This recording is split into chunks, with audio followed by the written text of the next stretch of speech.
Buenos días con todos, muy buenos días, ¿cómo están? Hoy día tenemos una clase bastante interesante, vamos a hablar sobre la personalidad, parte 1. Estas clases últimas, pues, en las que ya culminamos con nuestra preparación preuniversitaria en temas muy, pero muy bonitos, complejos, pero que en el caso de psicología nos van a ayudar a entendernos mucho más sobre aquello que nos identifica y diferencia de los demás. Y además también la próxima semana continuaremos con la personalidad, pero vamos a ver por qué ocurre que hay gente que de pronto no, pues no se adapta, no se ajusta, tiene algunos problemas. Y cómo estos problemas, si son crónicos, se convierten pues en trastornos. La semana que viene vamos a ver los trastornos de personalidad. ¿Correcto? Hoy día vamos a ver la personalidad parte 1 y vamos a revisar pues básicamente qué es la personalidad, qué teorías existen de la personalidad y pues cuáles son los factores y componentes de la personalidad. ¿Correcto? Comencemos entonces, primero viendo esta lámina, donde vemos a un conjunto de personajes, ¿no? Me imagino que los identifican. Acá tenemos a la ministra de Economía, pues acá a Edinson Flores y a Natalia Málaga, ¿no? Deportista, futbolista, ustedes ya lo conocen, pues en el caso de Natalia, una persona ligada al deporte, al vóley. Ella fue jugadora de la selección de fútbol y también es entrenadora, muy conocida por sus conductas, ¿no? Como entrenadora. La ministra de Economía. Y bueno, este personaje, ¿lo ubican o no lo ubican? ¿Saben quién es? A ver, pongan el nombre, bueno, del personaje, ¿no? Del personaje, ¿sí? ¿Quién es? A ver, ¿ubican ese personaje? No lo ubican, o si lo ubican, probablemente muchos sí lo hayan ubicado. Bueno, pocos son los que lo están ubicando, solamente dos están, bueno, solo dos han visto al Doctor House, ¿no? Pocos han visto al Doctor House. Bueno, cada uno de ellos, ¿sí? Tiene una manera muy particular de ser, ¿no? ¿Qué opinas tú de su personalidad? ¿Eh? ¿Qué opinas? Algunos queremos a estos personajes por su manera de comportarse, otros de pronto tienen sus reparos con respecto a ellos, ¿sí? Algunos son más estables, impulsivos, otros más sociables, menos sociables. Cada uno de nosotros interactuamos con las demás personas y esta interacción nos va a permitir poder encontrar pues elementos que tienen en común y los identifican, y también elementos que los van a diferenciar. El día de hoy vamos a hablar sobre la personalidad, qué es personalidad, cuáles son los factores y componentes de la personalidad, los enfoques descriptivos y también los enfoques explicativos de la personalidad. En los enfoques descriptivos analizaremos la teoría de los rasgos y las teorías tipológicas, y en los enfoques explicativos, al menos hoy solamente veremos pues la teoría de la personalidad de Sigmund Freud, basada en el psicoanálisis, que plantea el inconsciente y los mecanismos de defensa como elementos pues que explicarían la personalidad, o sea, el por qué la persona es como es, según la teoría pues psicoanalítica de Sigmund Freud.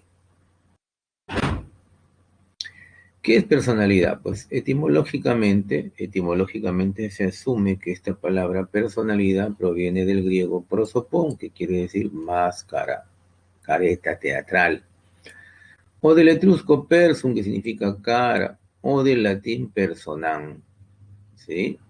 Entonces, estas dos primeras definiciones etimológicas del griego y el etrusco nos hacen, pues, asumir que durante esa época, pues, se consideraba la personalidad como una máscara que exhibimos en las diferentes facetas de nuestra vida. Cada uno actúa de una manera particular en la escuela, en la iglesia, en una fiesta, en su casa, en el patio. Entonces tenemos distintas caretas, distintas máscaras que presentamos en nuestra vida cotidiana. En psicología, personalidad es un constructo hipotético referido al conjunto de comportamientos que diferencian a unas personas de otras. Se considera como un patrón estable, coherente y característico de cómo piensa, siente y actúa una persona.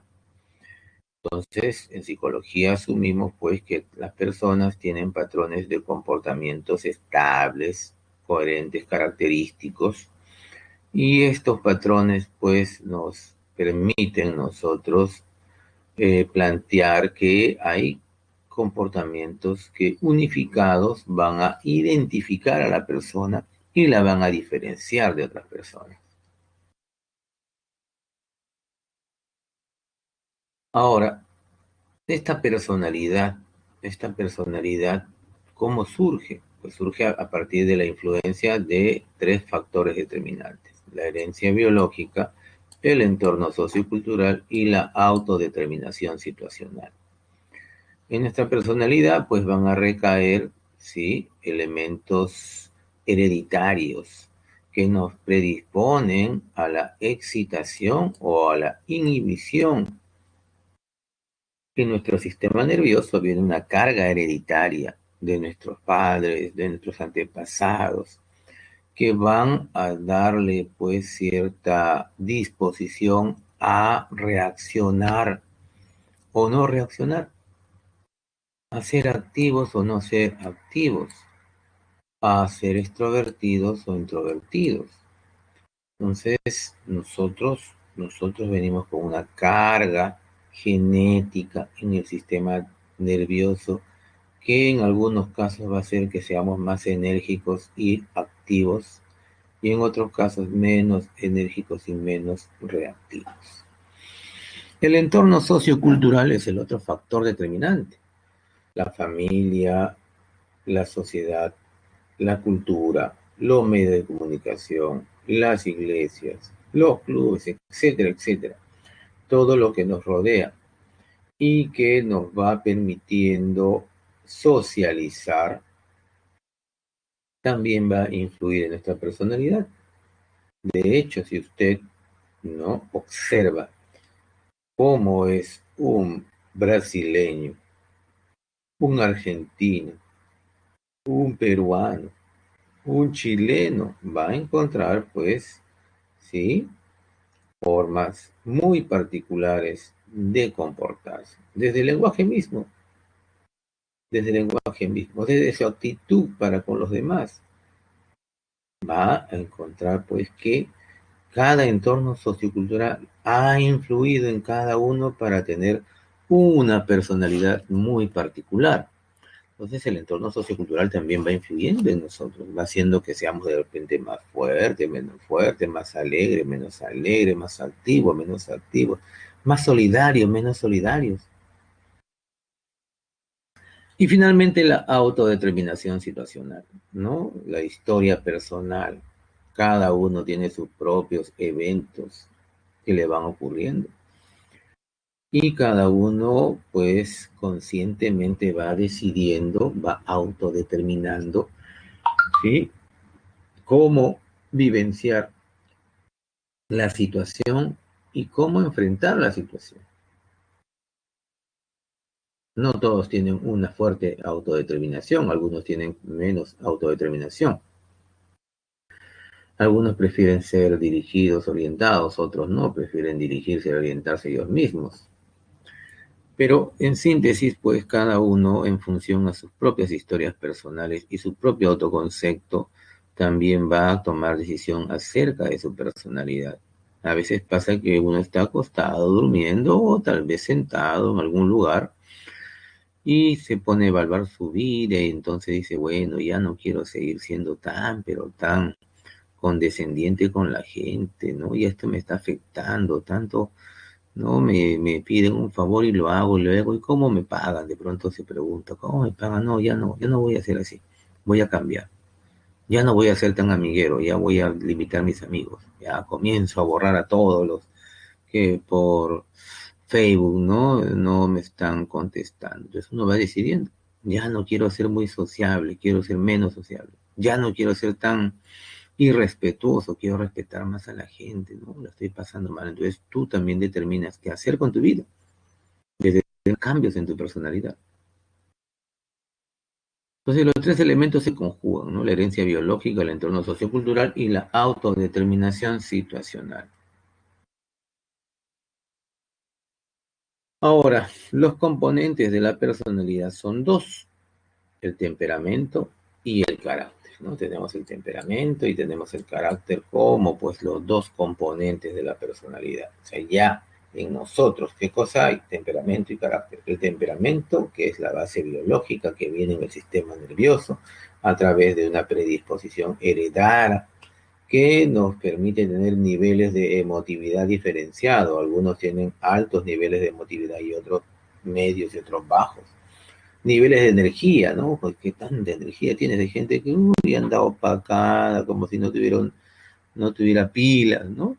Y otros más bien que tienen mucha motivación, muchas ganas, la sociabilidad, que tanto interactúas con el resto, ¿no? Entonces, esto viene en tu base biológica, ¿sí? El temperamento. Y en segundo lugar, el carácter, ¿no? El carácter que se va adquiriendo a través de la socialización, a través de la educación y de las situaciones vividas. Entonces, uno va aprendiendo a hacer, a pensar, a sentir, a actuar en función, pues, a cómo la sociedad va a ir influyendo en esta manera de ser.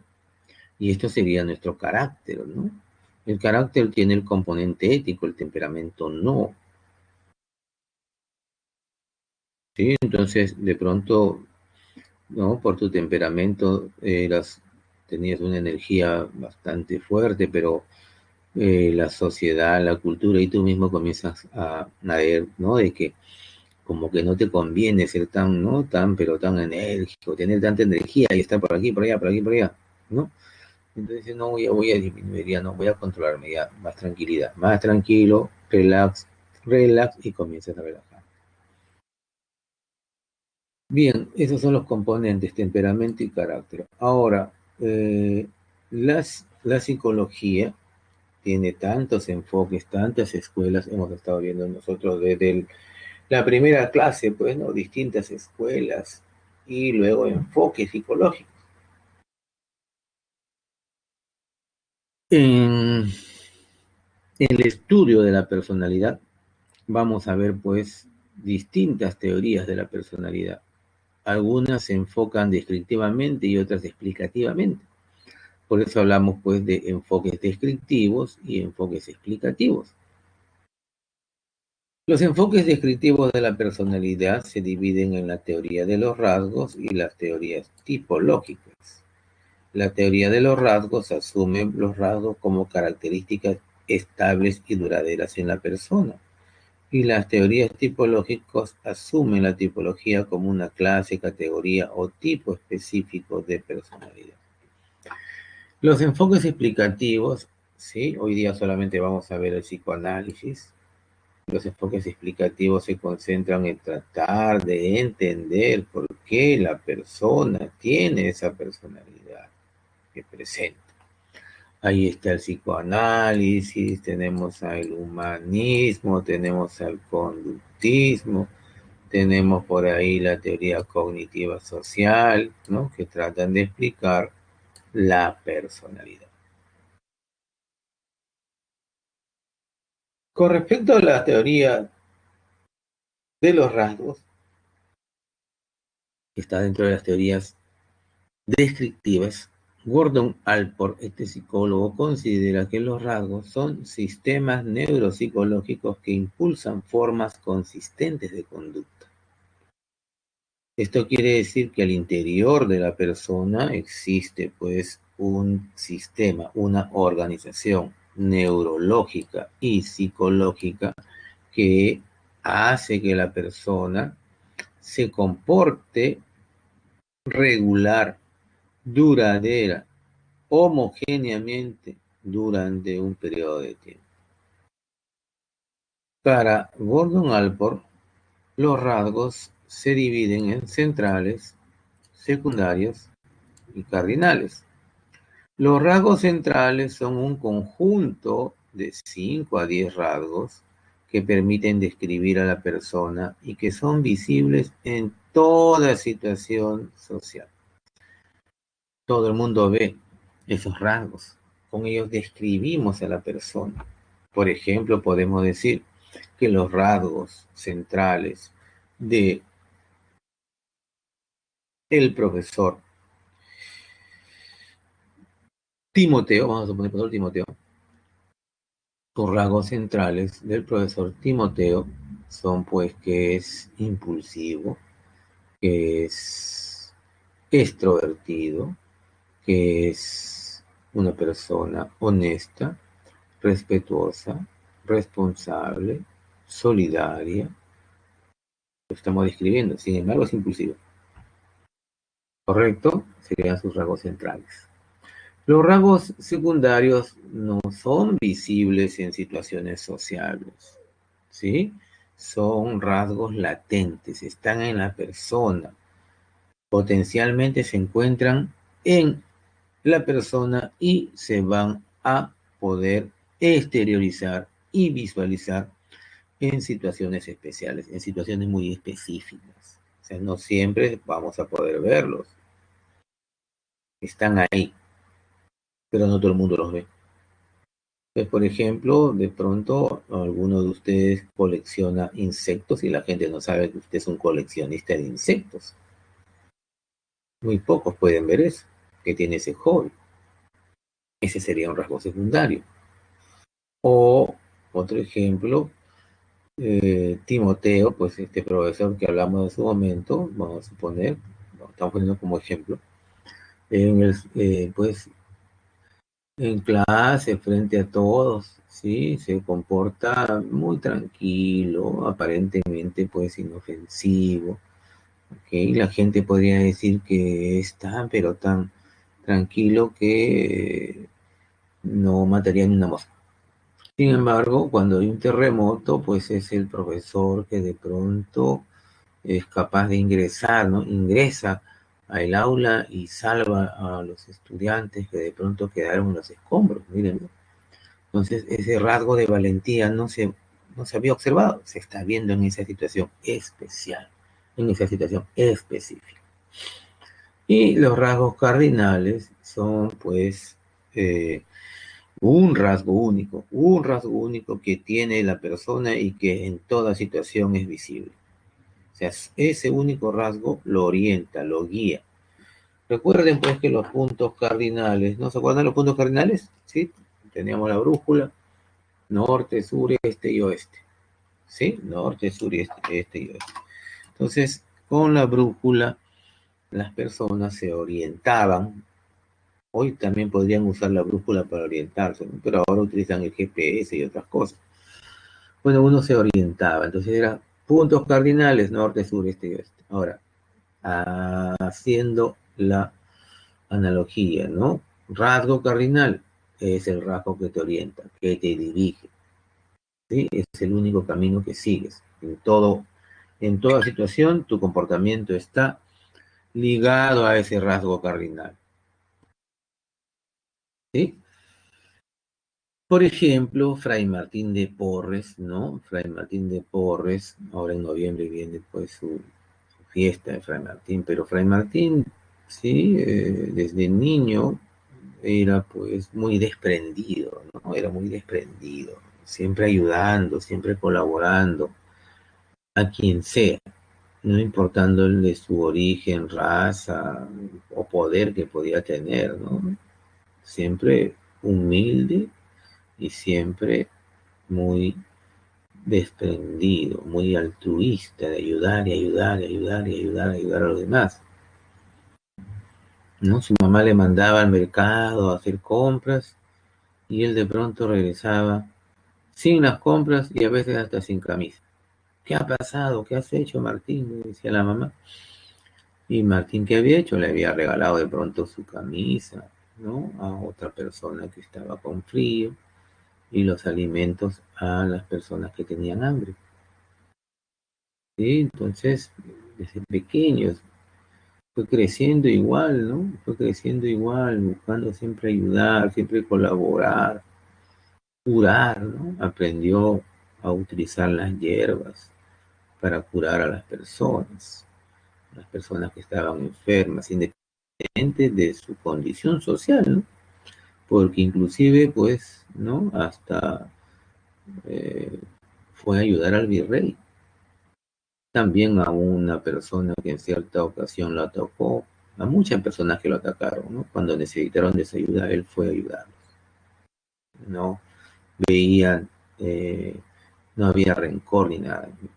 Entonces, su rasgo cardinal, ¿no? Tremendo rasgo cardinal, sí, el altruismo fuerte en Fray Martín de Porres, ¿sí? Bueno, espero que se esté entendiendo. Espero que se esté entendiendo. Para verificar que ustedes estén entendiendo, hagamos algunas preguntas.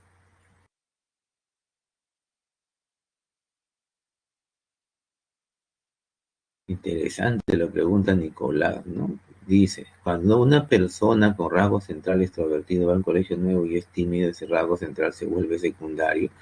Bueno, desde el punto de vista de Alport, ¿no? El rasgo central se va a ver en todos lados, ¿no? El rasgo central tendría que visualizarse en toda situación social, ¿sí? Cuando va a un nuevo colegio, ¿sí? Poco a poco irá agarrando confianza y nuevamente mostrará pues su rasgo de extroversión, ¿correcto?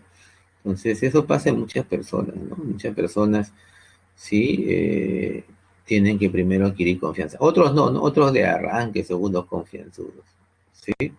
Pero hay personas que de pronto, sí, este rasgo central de ser extrovertido, que es constante en distintas situaciones sociales, sí, en este lugar de pronto va a demorar un poco en visualizarse. Pero una vez que se visualiza, ya está, se acabó. En cambio, el rasgo secundario no se va a ver, ¿no? No se va a ver así simplemente. Muy pocas personas van a poder observar. Ya, espero haber resuelto tu interrogante, Nicolás Altamirano Ruiz. Eh, Voy a hacer algunas preguntas, pero voy a sacar esta diapo de acá para que no estén acordándose un poco de ella. Y vamos a ver cómo les va, si ustedes identifican qué rasgo es. Carr, vamos a hablar de Carr. Carr, no Carr, es una persona, ¿sí? Que de pronto, pues, en el salón de clases, en la escuela o en la universidad, ¿no? Se destaca por ser bastante callado, tímido. Algunos dicen que miedoso, ¿no? Bien responsable, respetuoso y todo, ¿sí? Solidario, honesto, fiel, cumple con sus tareas, saluda siempre, es respetuoso. ¿Qué estamos describiendo en CAR? ¿Rasgos centrales, cardinales o secundarios?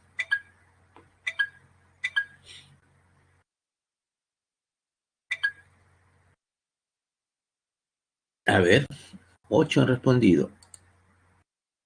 Centrales, muy bien, centrales, correcto, son centrales. Muy bien. Ahora, hemos dicho pues que se muestra bastante tímido, callado, ¿no? Sí, Carr. Pero pues en cierto día,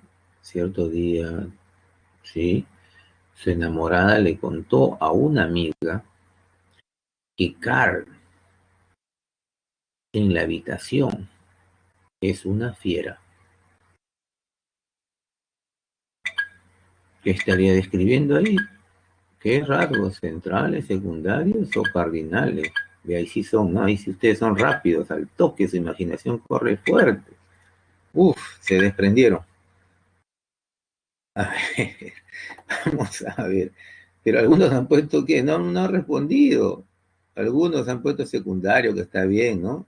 Algunos han puesto ASU. ¿Qué es eso de ASU? ¿Qué rasgo sería secundario? Bueno, la mayoría, aunque algunos, algunos se han sorprendido, se han matado de risa. Ya, es secundario, pues, porque lo estamos viendo en una situación muy, solamente es enamorada, está viendo eso, que es una fiera en las artes amatorias. No todo el mundo lo ve, correcto. Todos decían, uy, qué tranquilo, qué callado, qué respetuoso, pero miren, pues, ¿no? Tal vez era un sádico. Bien, ahora, ahora, esos serían entonces, pues, los rasgos, ¿no?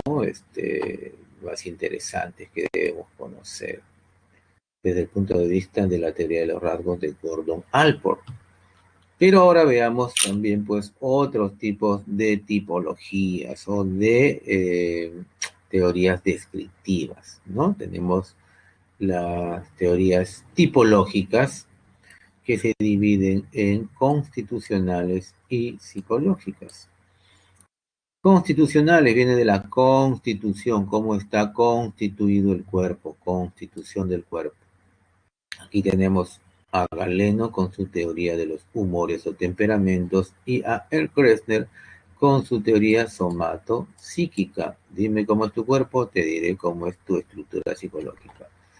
Y dentro de las psicológicas tenemos a la teoría de la introversión-extroversión de Carl Jung y la teoría tipológica factorialista del alemán Hans-Jürgen Eisen. Bueno, las tipologías constitucionales de Kressner, por ejemplo, sí, es conocida como la tipología constitucional somatopsíquica. Veo tu cuerpo y sé cómo eres. Cuerpo flaquito, cuerpo atlético, cuerpo gordito.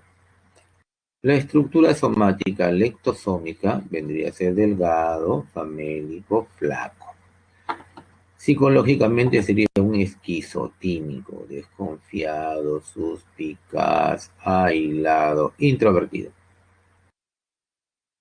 La otra estructura somática es el atlético. Ven acá un tórax triangular, musculoso. Psicológicamente sería gliscrotímico. Es una persona enérgica, dura, vigorosa, pero dogmática, impulsiva. Y finalmente la estructura somática pícnica, gordito, obeso, ¿no? Abdomen, ¿sí? Abdomen un poco pues oblongo. Psicológicamente sería ciclotímico, miren, ciclo, o sea, va cambiando qué, su estado de ánimo. Se dice que su estado de ánimo es un poco voluble, lábil emocionalmente, sin embargo es bonachón, querendón, sociable. Así sería pues el pícnico ciclotímico, según Kressner, que no era un psicólogo, era un médico. Galeno también, pues el padre de la medicina, ¿no? Plantea que dependiendo de la cantidad de líquido corporal, ¿sí? Vamos a tener un temperamento particular. Mucha sangre, seremos sanguíneos. Mucha bilis amarilla, alcohólico. Mucha bilis negra, melancólico. Y mucha flema o linfa, flemático.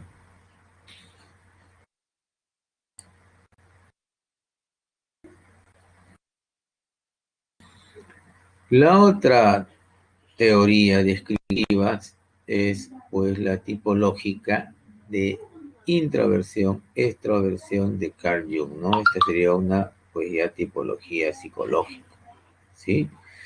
Que está dentro de las descriptivas. Acá tenemos dos, ¿no? La introversión, extroversión de Carl Jung y pues también la factorialista de Eisen. Jung, recuerden que Jung pues ha sido discípulo de Freud. Entonces aquí el contenido sexual está presente. Para Jung es importante la libido, ¿sí? Vamos a poner acá libido.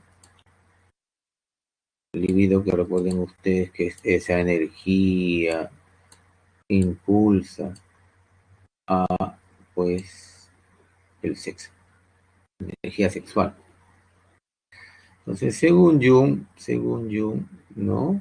Las personas son introvertidas, extrovertidas debido a la cantidad de líbido. Si hay poca libido, sería introvertido, una persona interesada en las ideas, reflexiva, vacilante, retraída, aislada, poco interactúa.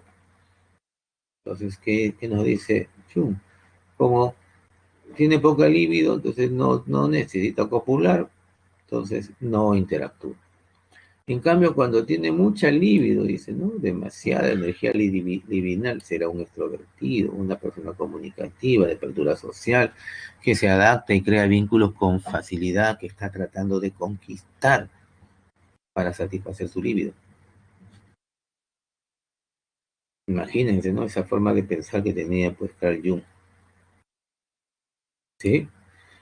Ahora, las tipologías psicológicas factorialistas de Jürgen Eisen.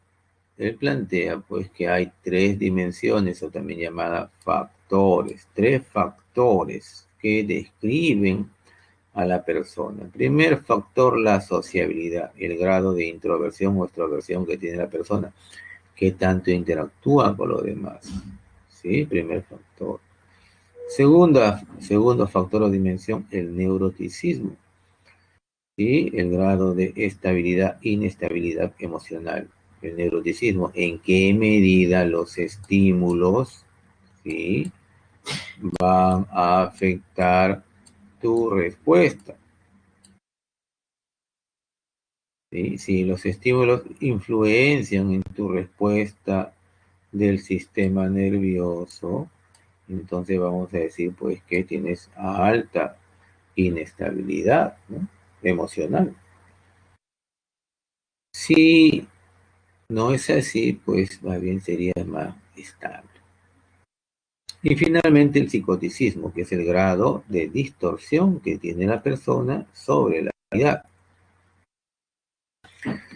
Entonces la persona que tiene una demencia, una gran distorsión de la realidad, se acerca a ti y no te ve como eres, te ve diferente. Hay una distorsión. Ve de pronto un auto y en lugar de ver un auto, lo que está viendo es un dinosaurio que viene corriendo hacia él. Entonces, en el psicoticismo hay una percepción distorsionada de la realidad, distinta de la realidad. Esos tres elementos, entonces, lo podemos observar en el comportamiento, ¿correcto? Ahora, hay una relación entre las teorías de Eisen y la teoría de Galeno, porque Eisen, sí, va a tomar, ¿ok?, la estructura temperamental que planteaba Galeno, ¿no? Recuerden que el melancólico tenía ¿qué cosa? ¿Qué cosa tenía? Bilis negra. El colérico, bilis amarilla. El flemático, linfa, flema. Y el sanguíneo, sangre. Pero Eisen utiliza, pues, ¿no?, este cuadrante de eje y axisa, donde vemos que a mayor puntuación, mayor neuroticismo. O sea, más le afectan las cosas. ¿Sí? Y a mayor puntuación, más sociabilidad, más extrovertido. Entonces, puntajes bajos en neuroticismo darían estabilidad, altos inestabilidad. Puntajes altos en sociabilidad darían extroversión, bajos introversión. Y en función a todo ello, entonces va a determinar, ¿sí?, al colérico, al melancólico, al flemático y al sanguíneo. Una persona entonces con alto neuroticismo, o sea, inestable emocionalmente. Y además extrovertido, o sea, que muestra, ¿sí?, sería colérico. El colérico, pues se acuerdan ustedes, ¿no? Algo le afecta y revienta, ¿no? Lo molestas, te revienta. El colérico. En cambio, el melancólico sí le afectan las cosas, pero no te revienta, se aísla.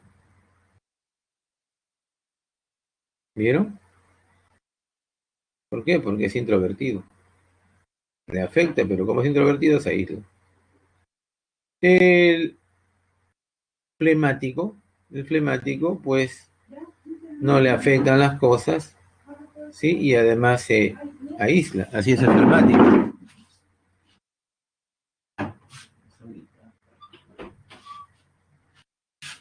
Y el sanguíneo, como pueden ver, el sanguíneo, pues es una persona que sí es extrovertida, es sociable, pero que es bastante estable.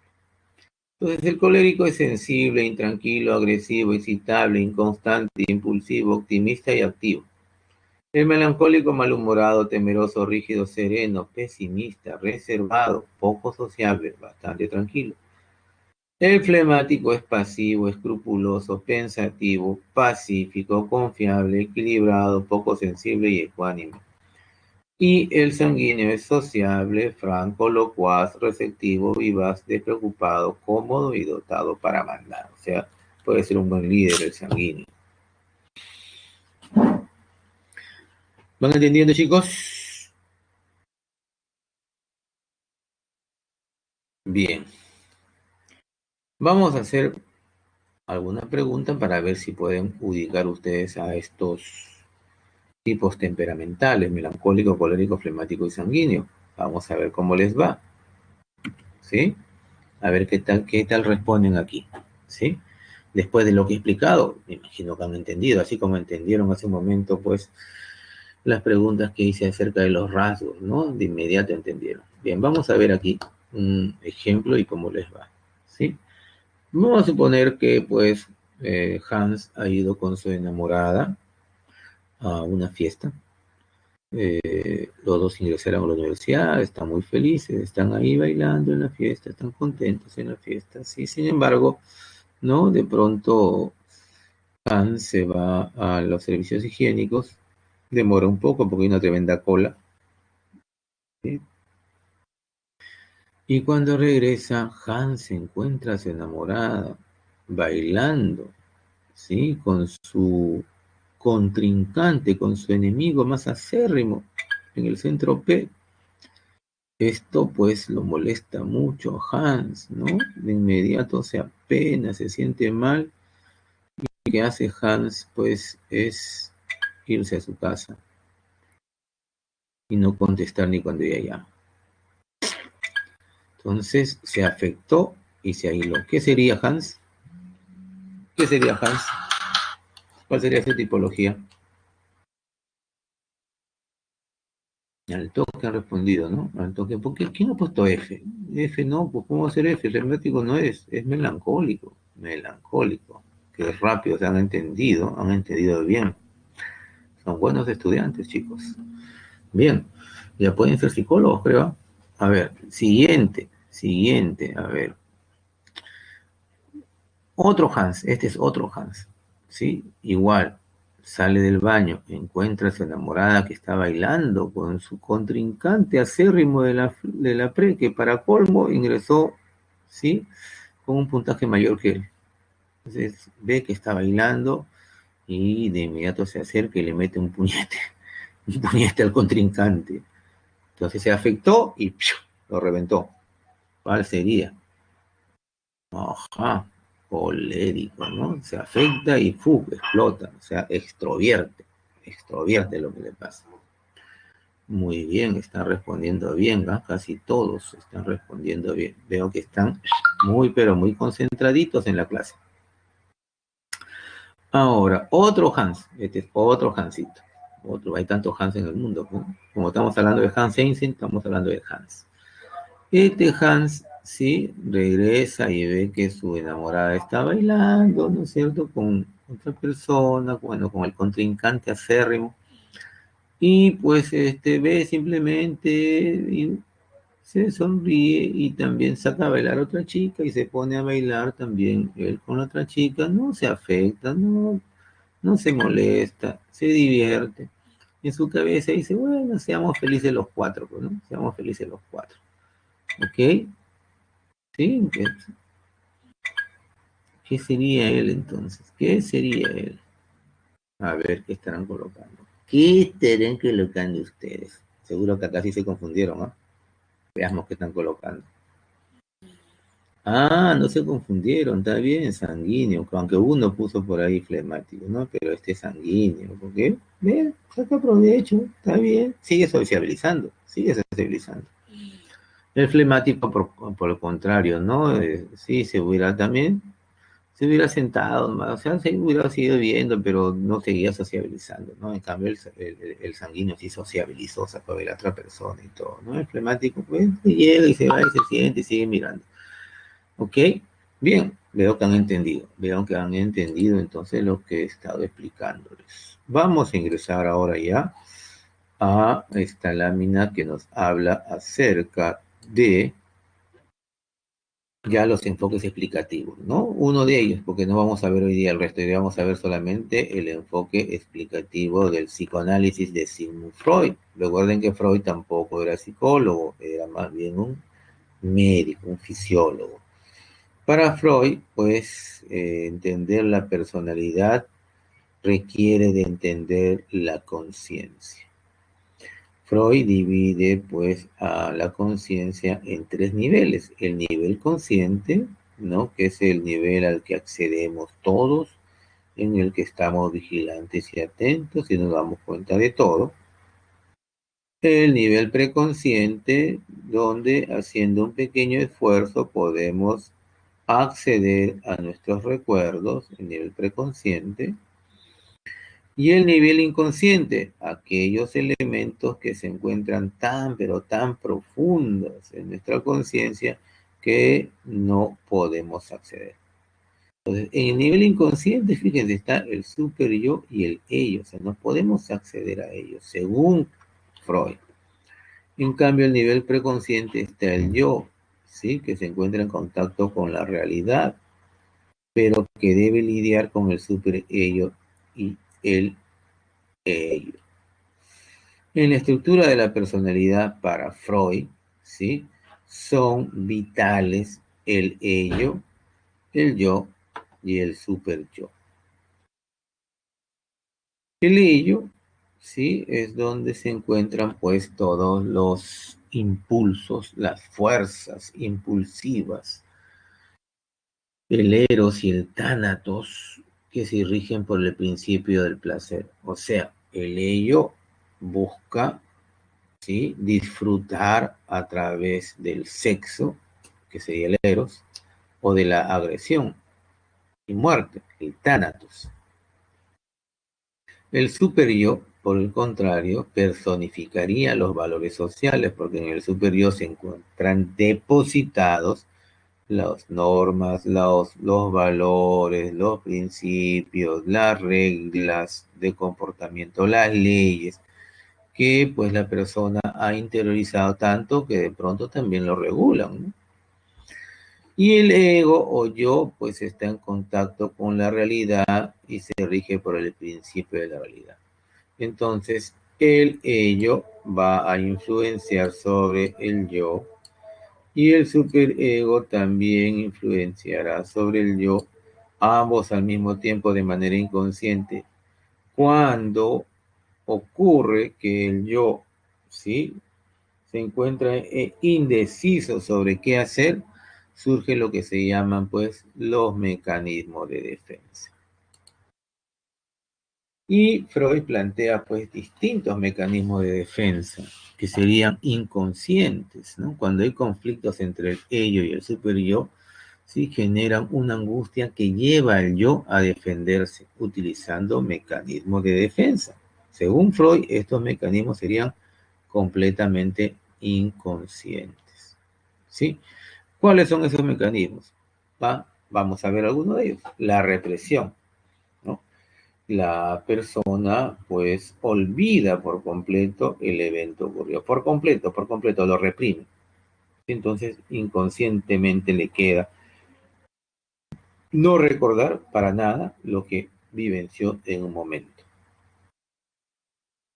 Por ejemplo, entonces, sí, una persona que tuvo una mala experiencia con su pareja, reprime, olvida por completo esa mala experiencia. No la recuerda en lo absoluto, pero, o sea, realmente no la recuerda. Negación, ¿no? Aquí lo que va a ocurrir es que la persona no es que no recuerde, simplemente niega, no acepta lo ocurrido, ¿sí? Bueno, este no sería un buen ejemplo de negación, ¿no? Este más bien sería un ejemplo de racionalización. Ese médico exagera por unos cigarritos, sería racionalización más que negación, ¿ya? Que más bien, por ejemplo, esta persona para decir negación tendría que haber dicho, por ejemplo, pues eh, que el cigarro realmente no le hace daño, que está negando algo que realmente sí ocurre, ¿sí? Que el cigarro le va a hacer daño, el tabaco le va a hacer daño. Pero ella dice, no, el cigarro no hace daño, está negándolo, ¿sí? Bien, regresión. En regresión, pues lo que va a ocurrir es que la persona, ¿sí? Por un evento ocurrido, de pronto, pues retrocede y realiza, ¿sí? Comportamientos propios de edades o etapas anteriores de su vida. De pronto comportamiento infantil, adolescente, de la niñez o de bebé. ¿Sí? Por ejemplo, ¿sí? La persona que terminó de pronto con su pareja y se comienza a comer las uñas. Tapa. Entonces está teniendo regresión. Se comienza a chupar los dedos. Regresión. Racionalización, pues en racionalización lo que va a hacer la persona es pues utilizar el pensamiento y el lenguaje para encontrar excusas sobre lo que ha ocurrido o ha vivenciado. Entonces aquí le preguntan, ¿cómo estuvo tu entrevista? Y dice, no me dieron el puesto, pero tampoco lo quería tanto, es un trabajo aburrido y rutinario, está racionalizando. Luego tenemos más mecanismos de defensa, la proyección. En proyección lo que ocurre es que la persona si transfiere, proyecta sus deseos, sentimientos y pensamientos hacia otro. Entonces, en el ejemplo que vemos, ¿sí? Este papá quiere ser médico, ¿no? Quisiera ser médico, pero pues no ha sido, no lo ha hecho. Y entonces le dice a su hijo, hijo, tú has nacido para ser médico. ¿Sí? Entonces está proyectando lo que él quiere en otro. En sublimación, sí, a veces tenemos ganas de hacer cosas malas y en lugar de hacer esas cosas malas, pues ejecutamos acciones que son socialmente aceptables. Entonces quisieras destruir a tu enemigo, pero en lugar de eso te pones, por ejemplo, pues a cortar carne o a cocinar. Sublimas. La información reactiva, el sentimiento que tienes hacia el otro, pues lo presentas distinto. O sea, no presentas tu real sentimiento, presentas un sentimiento distinto. Por ejemplo, amas a una persona, pero en lugar de mostrarle ese amor, le muestras más bien cólera, molestia, ¿no? Se dice, no quiero que se dé cuenta que lo quiero, ¿sí? Entonces tenía formación reactiva. Acá en el ejemplo ven pues a una persona que está odiando a otra persona, pero se muestra sonriente para saludarlo. ¿Sí? Con una sola palabra diríamos hipocresía. Y el desplazamiento, pues, esa conducta, ¿no? Que quisieras ejecutar con otra persona o, por ejemplo, con una institución, estás molesto con alguien o con algo, y en lugar, pues, de presentar esa conducta, esa molestia, ese sentimiento a quien lo merece, te lo presentas a alguien menos, ¿sí? Peligroso para ti, ¿sí? Entonces acá el señor vino molesto con su jefe porque su jefe le llamó la atención. Él quisiera gritarle al jefe, pero en vez de gritarle al jefe, le grita a la esposa. La esposa quisiera gritarle al esposo, pero le tiene miedo y le grita al niño. El niño quisiera gritarle a la mamá que le gritó, pero lo que hace es meterle un martillazo al pobrecito. Están desplazando. ¿Sí? Están desplazando su cólera, su molestia hacia otro que sería más inofensivo. Muy bien, estimados estudiantes, ya estamos llegando a la parte final. Vayamos viendo pues los ejercicios. En una comunidad rural, los habitantes siempre comentan lo altruista que es el director del único centro de salud de esta zona. Algunos pobladores refieren, es el doctor más generoso y desprendido que hemos tenido. Desde que llegó a la ciudad, siempre ha sido más caritativo que los otros doctores y siempre lo vamos a recordar por eso. Según la teoría de los rasgos de Gordon Allport, el rasgo de este doctor al que hacen mención los habitantes de esta comunidad está categorizado como rasgo, a ver, están colocados, esperemos que estén colocando bien, correcto, cardinal, muy bien, muy bien. Segunda pregunta, ¿qué nos dice la segunda pregunta? Veamos. Dante es un joven bastante reflexivo y de poco interactuar con los muchachos de su edad. Prefiere pasar tiempo en casa sumergido en su libro de ciencia ficción que asistir a las fiestas que le invitan. Según la teoría de la tipología de la personalidad que le corresponde a Dante, se denomina, a ver cuál sería entonces, ahí se habla de esquizotímico, Galeno se habla de sanguíneo, pero este no sería un sanguíneo, ¿no? Porque este es poco, ¿no? De interactuar, o sea, se aísla, sería introvertido. Jung sí habla de ello, entonces sería B. Jung. Espero que hayan puesto B. Jung, a ver, vamos a ver. Ya me han colocado. Perfecto, muy bien, muy bien. De las cuestión, la última pregunta, veamos qué dice la última pregunta. Un profesor se encuentra con su exalumno en la calle. Luego de los respectivos saludos, el docente, que lo recordaba como alguien bastante inquieto y despreocupado, le pregunta acerca de los resultados que obtuvo en el último examen de admisión. Ante lo cual, el estudiante manifiesta, no ingresé. Lo que sucede es que vinieron muchos temas que nunca nos habían enseñado en el colegio.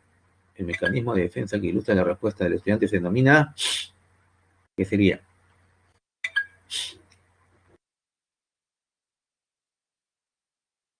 A, racionalización. A ver si han puesto racionalización. A ver, veamos. Correcto, han puesto muy bien. Chicos, me han mostrado hoy día que son muy inteligentes, ¿sí? Que aprenden bastante rápido, ¿sí? Ahora, bueno, les pediré que están colocando, chicos, ¿sí? ¿Qué están colocando? Profe, en el examen no viene lo de la fase oral, anal, fálico, latencia y genital, ¿no? Puede que sí venga, ¿sí? Puede venir porque eso está en lo que en lo que es sexualidad, por si acaso, ¿ya? Eso viene en sexualidad, cuando se habla de las etapas, pero bueno, como que lo han sacado, pero como las preguntas no la hace el centro PRE, las preguntas la hace la OCA, puede venir, ¿sí? Así que también aprendan eso de las etapas oral, anal, fálica y todo eso.